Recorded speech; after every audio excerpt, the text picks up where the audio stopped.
Also, I checked out Money Monster, which a lot of people were hyping, and I felt that was actually a pretty nice movie and delivered quite a few things that I didn't expect. I mean, like, I was expecting Clooney, Roberts, and Foster, to own it, and I feel like they did, but all the other characters in the movie, even the minor characters, like, they were actually able to utilize them pretty well in my mind. And also, the movie delivered quite a few interesting humorous bits. I'm sure you could figure out which ones they are, but I thought it was like a well done movie, and then everyone throwing the various questions into the situation as to how did this happen, what can we do about it, all the different sides of people that there could possibly be.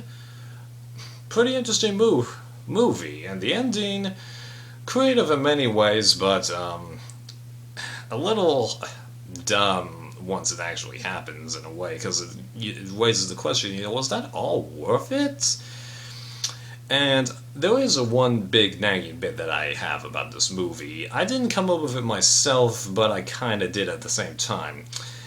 I think this movie has a little bit of trouble figuring out exactly what it is it wants to be, because it keeps, in a way, shuffling between it wanting it to be, a hostage movie and then a movie about the principles of business. Because the path that a Clooney's character goes along with is self-absorbed or just blind business guy playing things up for the cameras, and then by the end he's supposed to be a lot more aware of his situation, which he kind of is, but given the ending, you gotta wonder, is that really worth it? And since the trailers more marketed this as the hostage movie with the idea of the business question kind of loosely being fitted in towards the end of the trailer, yeah, not so sure about that. And also, the trailer came that close to spoiling like everything that was in the movie. I decided not to pay too much attention to it as it was going along. Although I got lucky with this, because if I had seen the entire trailer for like Mother's Day, I would have been spoiled like the entire movie. I think, yeah. So I guess I consider myself lucky. So this wasn't a bad movie, because I was real nervous about it, and I think it's good, but it doesn't merit the greatest amount of rewatches. But I am kind of anxious to see what the people who worked in this movie had to say about it. So I'll probably, I don't know, buy the DVD or figure out some way I can listen to that stuff if they produce it for that movie. So I'll go 4 out of 5, but don't think I'm likely to watch it again too much. But there's not too many movies that you can watch like over and over again, but 4 out of 5 is solid. And then last movie I saw in theaters, there's a couple more I've seen since the theater bits. The Nice Guys, Russell Crowe and what's his face, Ryan Gosling. He the guy from Crazy Stupid Love, blonde guy. I think he is, yeah. I was actually pleasantly surprised by this movie, because the trailers indicated that it would be funny, but they didn't really seem to tell too much of the plot. And when I hear, oh yeah, just girl ranting about a porn movie and two guys who aren't going to get along trying to keep her safe, but it actually delivered quite a good amount of humorous moments. It got me tense quite a few times. The plot actually was fairly well structured, although there's still the Will Ferrell humor moments where you do this, even though you're all laughing at the same time, but it is more this than the laugh. That's the way I define it as Will Ferrell humor. And ultimately, I gotta admit, I was shocked by it. I'll give it 4 out of 5 also. Oh, actually, sorry, there is one other movie I saw in theaters. It was, what's his face, Seth Rogen's movie of sorority girls, like, 2. Where he's right next to girls doing a drug joint and they go into a war about trying to get what the other one wants. Cheap humor. I'm not even really going to rate it, because I'll admit towards the end of the movie did get a little tiring, but I don't think I'm any worse for seeing it. When you need to kill time, you'll watch pretty much anything, and I'm a fairly open-minded individual when it comes to movies, as I'm sure you guys have learned while you've been viewing me. I should have split this into 2 parts, yeah. Now, movies that I've seen not in theaters that are still singular. I checked out the movie Now You See Me, you know, those four magicians doing all their tricks, but also trying to pull off a big scheme and then avoid the law. I was actually pleasantly surprised by this because not only was the plot very creative, but I was actually laughing a good amount and going, oh man, that's awesome, just how much these guys are able to stay away. And then a couple of the ways that they tricked the other people, that was awesome. I really enjoyed it. And then the ending, even though I'll be honest, I think it's kind of stupid, I'll get to that in a sec. Creative, I wouldn't have seen that coming. And I'm definitely looking forward to the sequel, although I forget exactly how Morgan Freeman matters to them. I'm sure I'll be reminded in the sequel, because it seems like Morgan Freeman's going to play a more central role to the movie, whereas in this one he was kind of minor then became major, whereas Michael Caine did the reverse of that, yeah. So anyways, nonetheless, I did have a couple problems with it. For instance, the motivation of the main guys. Now, okay, at the beginning of the movie, I'll buy that, okay? They just get a card. They believe in magic, even though it's all trickery on their part. So, they're like, you know what? We haven't got that much going for us right now. Clearly someone wants to talk to us and found us somehow, so let's just figure it out. That I'll buy, okay? There are times where weird situations go like that. You're like, you know what? Let's just see what this is. I buy that. And then deciding to work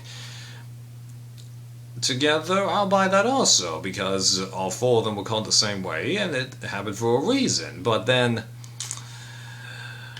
exactly why they do all the other stuff, now they do give somewhat of an explanation, but we get in their head so little, I just don't really buy it, to be honest. Maybe watching the movie again would help, maybe, because I know that there are all people out there who really, really get this movie, okay? So, if you're one of those people and you explain it to me, okay, that's fine, but I really don't know. And then also, the ending and the motivations of the cop who actually, was recruiting them the whole time.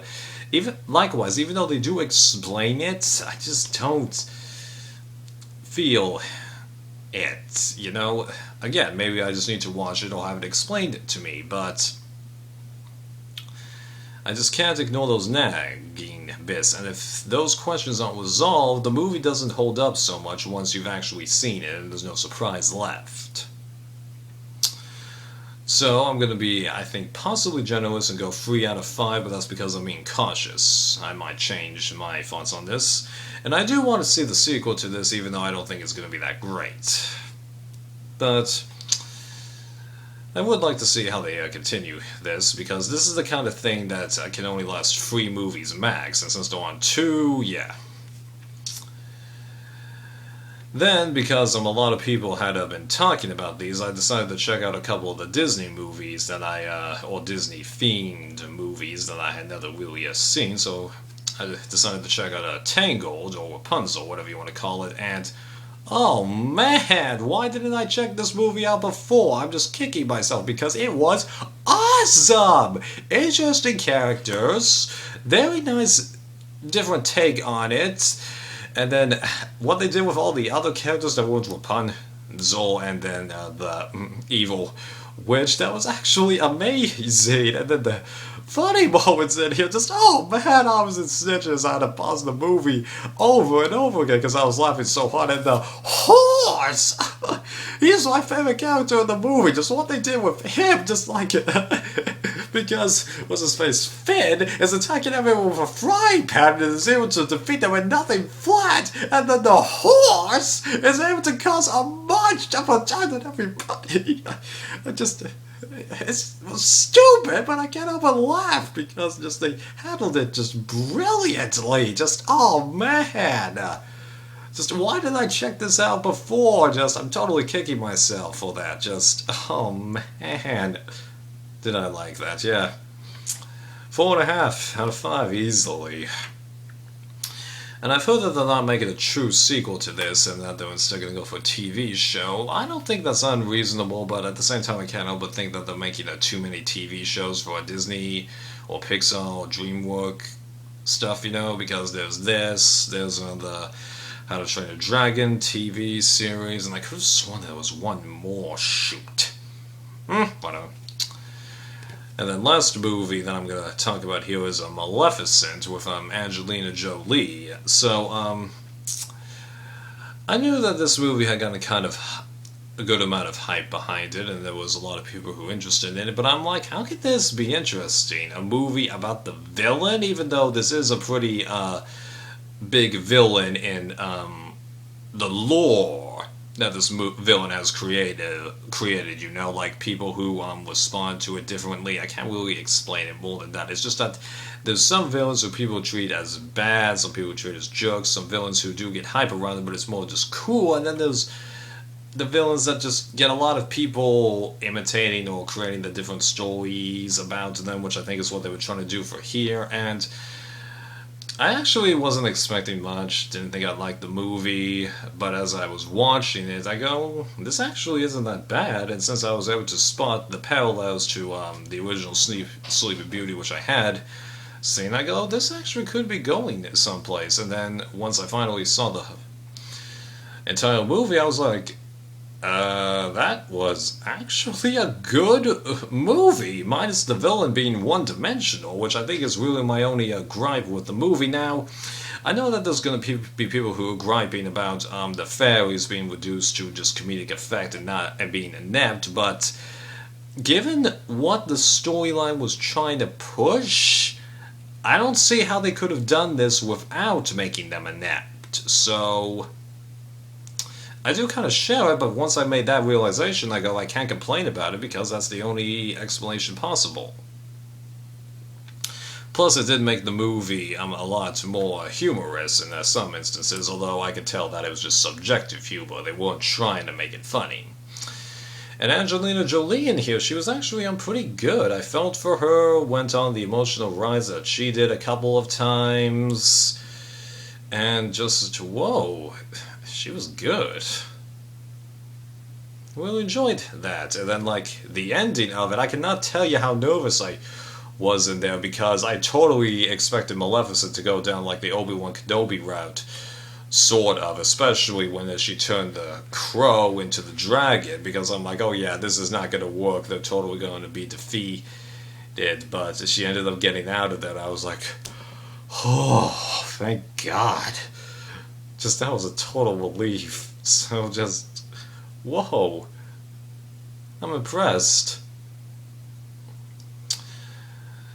I'm probably going to go 4 out of 5.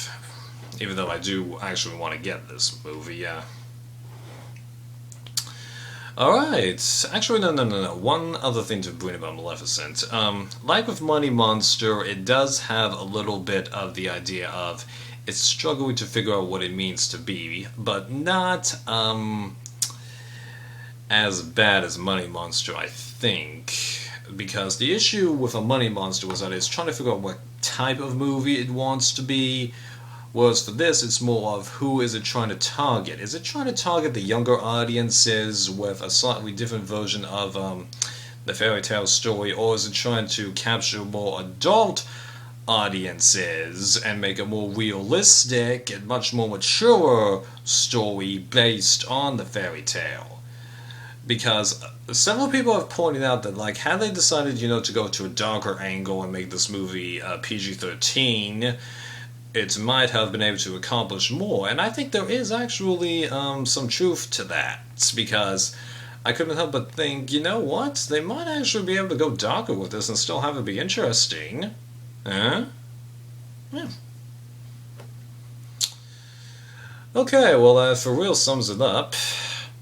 Man, I've been talking for over half an hour. Crazy, but I did have a lot of movies to talk about here. Not all of them are listed here because a couple of them triggered my memory, yeah, but there you go. I hope you enjoyed this, even though, yeah, I was repetitive. Later.